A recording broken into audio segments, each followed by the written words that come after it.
Tonight, we celebrate Nina Bernstein's tenacious, investigative reporting in journalism's finest tradition, and one we must keep alive in traditional and new forms. As she has for more than a decade, Bernstein took up the cause of powerless victims on the edge of society, forcing official disclosures. Her reporting provoked deep outrage and spurred congressional efforts to require better medical care and broader review of deaths in immigration detention. We are proud to honor Nina Bernstein with the Sidney Hillman Journalism Award.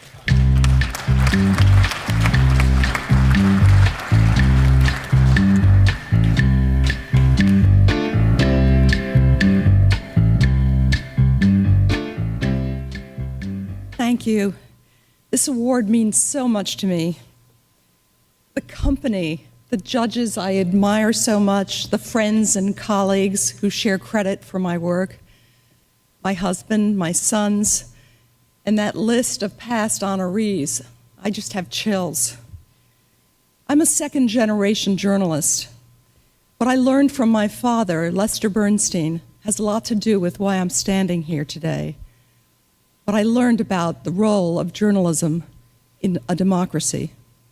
And I can't leave out my mother, Mimi, who got her driver's license at 15 in San Antonio, Texas in 1940, and promptly wrote the British War Office volunteering to drive an ambulance in the Blitz.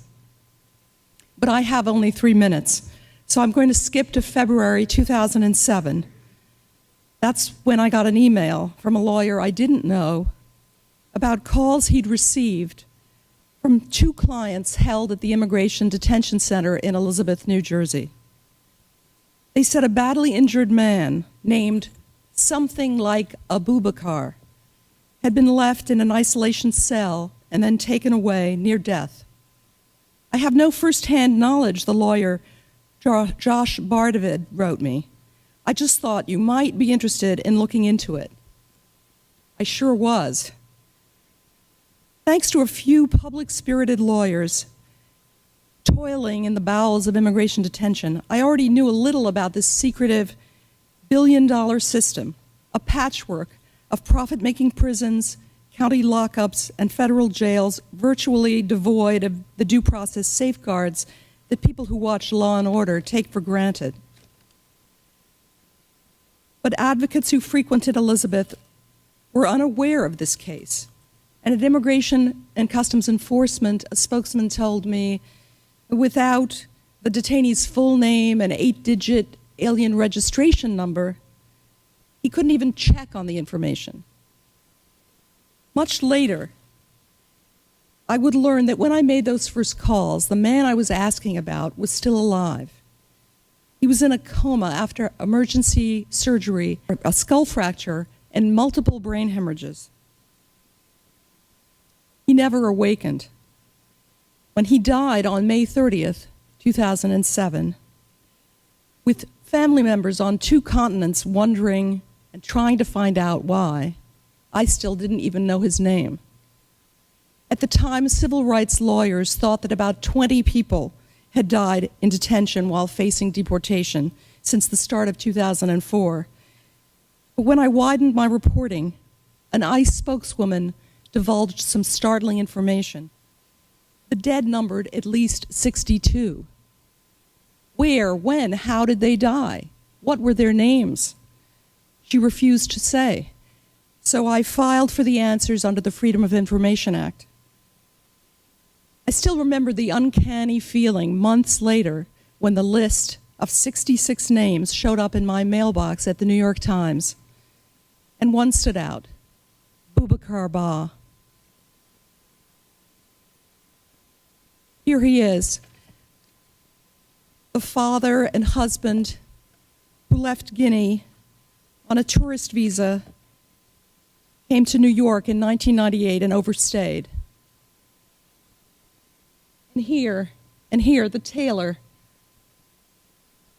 who sewed gowns that sold for $2,000 a piece at a Manhattan boutique and shared a small apartment with 6 other immigrants in Flatbush. Do you all know the sculpture on 7th Avenue called The Garment Worker? Walking by the other day, I did a double take about the connection that I'd missed. In every sense, Sidney Hillman would have recognized Boubacar Ba. And here he is at the hospital, on his deathbed. He was 52. He had no criminal record. Internal documents detailed how he was shackled and pinned to the floor of the detention center's medical unit as he moaned and vomited, how he was left in a disciplinary cell for more than 13 hours, despite repeated notations that he was unresponsive, even foaming at the mouth. But these documents were labeled proprietary information, not for distribution, by the Corrections Corporation of America, which runs Elizabeth for the federal government, for our government. I've been thinking lately about what it took to rescue the story of Boubacar Ba from oblivion and use it to shine a light on the dark places of the nation's fastest growing form of incarceration. What editorial writer Lawrence Downs memorably called gitmos across America. Certainly, it took my incomparably skillful editor, Patrick Farrell, who has been known to say that he deserves combat pay. Margot Williams, who created spreadsheet entries on each death and combed databases for relatives. Jill Abramson, who chose to lead a Monday paper with the Boubacar Ba piece last May, and with Glenn Craman supported my further reporting. Copy editors, web producers, photographers like Suzanne DiCillo, who took the image of the woman in front of the barbed wire with the baby. That was at the Wyatt Detention Center in Central Falls, Rhode Island. And Bill Keller, who let me argue passionately for the long piece that went with that picture about the political economy of detention that connected a poor immigrant town in Rhode Island to a tent city in Texas, and who then spent his Sunday just before Christmas sharpening it himself. What I'm trying to say is that it took the New York Times. So in closing, I'll borrow from Curtis Mayfield for us all. Long may we keep on keeping on.